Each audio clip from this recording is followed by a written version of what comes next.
Main যেটা কারণ সেটা হচ্ছে হাইপারটেনশন। ব্লাড আচ্ছা। প্রেশার কিন্তু the most common cause of stroke. Stroke.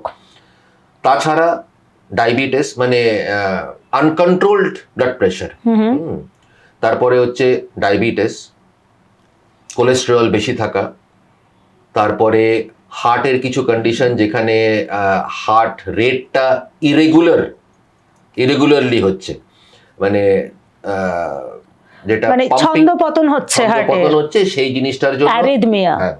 Arrhythmia যেটা আমরা বলি। তাছাড়া হচ্ছে মেল সেক্স, ইউজুয়ালি ছেলেদের প্রবণতাটা বেশি হয়। আচ্ছা। প্লাস যেটা হচ্ছে যে smoking is a very important cause of stroke.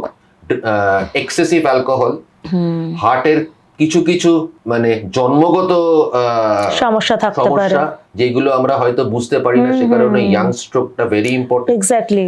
So এইগুলো হচ্ছে মেইন জিনিস। আর অনেক সময় হয় যে ব্লাড ক্লটিং হয়ে যায়, মানে আমাদের ধমনীর মধ্যে যেই ব্লাড ফ্লো করে সেটা কোনো একটা কারণে ক্লট হয়ে যায়। অনেক কিছু রিজনস আছে, সেগুলো আর আমি যাচ্ছি না, বাট ব্লাড ক্লটিংটা কিন্তু মানে ধরুন অনেক সময় কেউ পড়ে গেল, মাথায় চোট পেলো, ব্লাড ক্লট, এটা আমরা শুনি যে ব্রেনে হ্যামারেজ হয়েছে, সেটাও কি স্ট্রোক?